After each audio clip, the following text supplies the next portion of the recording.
Hello. This is Von Tobateri with the Go Give Grow podcast, and I'm so excited to have you on with us today, listening in for our third episode, where we ask the question, where are you growing? Our first episode, we asked the question, where are you going? Then we said, where are you giving? Now the question is, where are you growing? In your going, that's about having a sense of purpose and mission about your progress in life, your momentum, your forward motion. Where you're giving, that's about thinking about others before yourself, thinking about your community, your family, those in your environment and in your atmosphere, who you get to share your greatness with.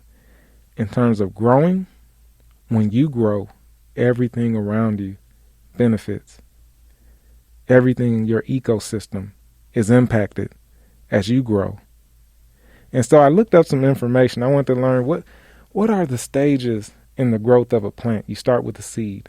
And in my ecosystem, in my environment of people I surround myself with, we talk a lot about seed time and harvest. You start with the seed. It needs some water. It needs the proper soil. The environment has to be good. The surroundings have to be good. The right nutrients, minerals, vitamins, perhaps some sunlight, some water, once again, and then it turns into a sprout.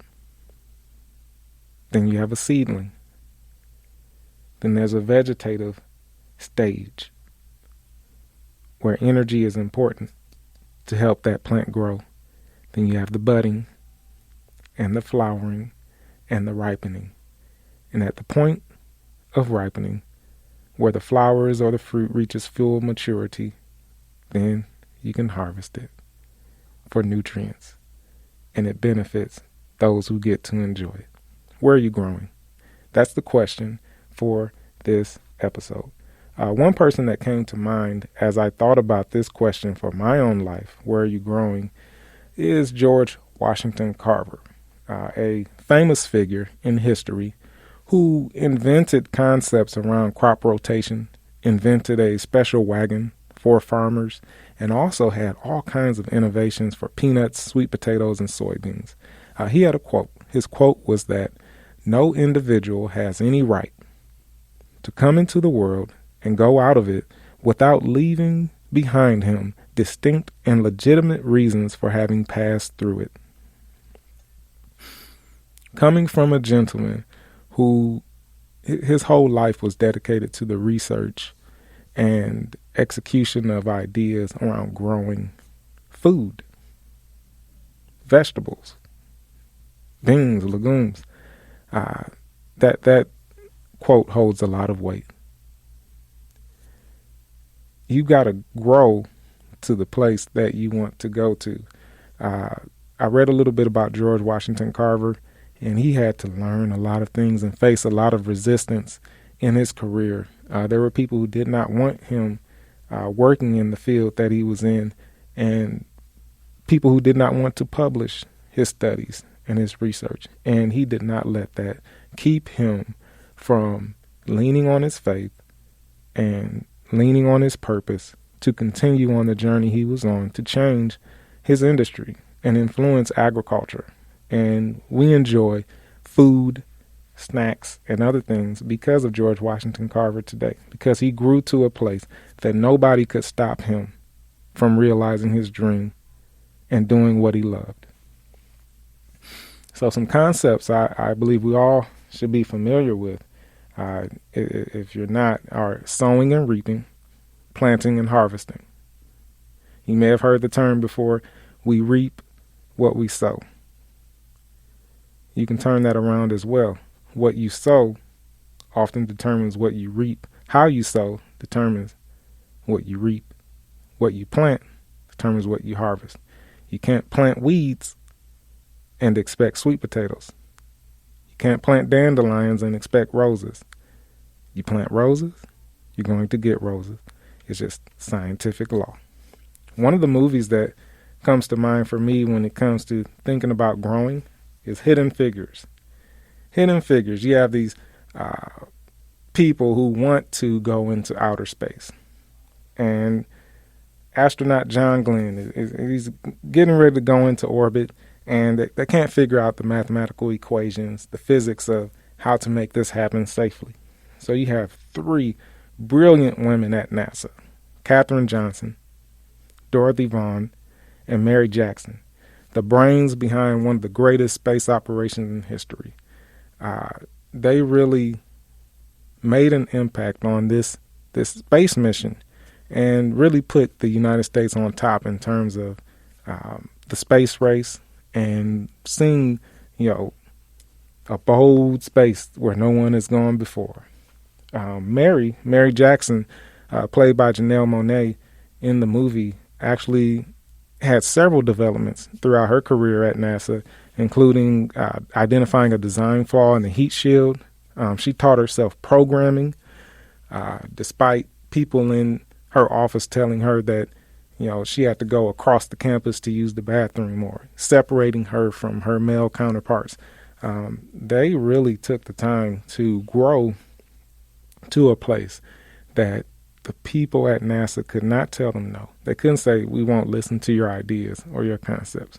They decided, I'm going to solve this equation. You give me the same access to the resources that you have, and I can contribute. Allow me to contribute. And because of their contributions, the mission was successful. A company that came to mind when I thought about growing, because growing to me, you have to go back to agriculture, farming, plants, vegetables, fruit, trees, is Kashi. So Kashi is a company that makes organic cereals, and they launched a program where they work with farmers to transition them from using harmful pesticides and other chemicals in their growing processes to become organic. And they purchase a portion of their grains and other ingredients from these transitional farmers. And I thought that's amazing. You're helping people grow to a place that they can provide products that meet the need of people who have a demand for organic food. There are people who, I only want to buy organic. And there are great reasons to eat organic. I certainly eat a lot of organic food myself. But someone has to grow it. So you actually have a company here, Kashi, that is working with the farmers to help them grow to a place that they can meet this demand. I think that's amazing, and I applaud them for that. One of the causes I wanted to bring up, because, again, growing, just the food comes to mind for me, is Feeding America. Feeding America is a cause that is, near and dear. In our first episode, we talked about Water is Life and how they've given back over 5 billion liters of water to people in need. Now, that's water. We know that water insecurity exists in many places around the world. But another issue is food insecurity. Here's a problem. What do you need in order to live? There's only a few things. You need food, you need water, you need sleep. To me, those are the top 3. Now, there's some other things you could add, like love, relationships. You need oxygen, of course. But food, water, and sleep, those are definitely in the top 5. In the United States alone, 1 in 9 people struggle with hunger. Feeding America has 200 food banks. They help ensure that more than 46 million people have access through food pantries, soup kitchens, and other agencies, to food. I think that's amazing, and I applaud them as well.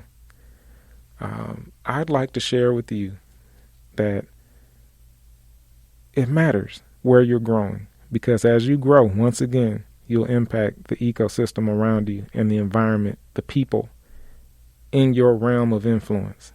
So I ask you, and this is our 3rd episode of Questions, where are you growing? What are you growing? If you don't know, write it down, meditate on it, think about it. This is Von Toba Terry. This is the Go Give Grow podcast. Have a blessed day.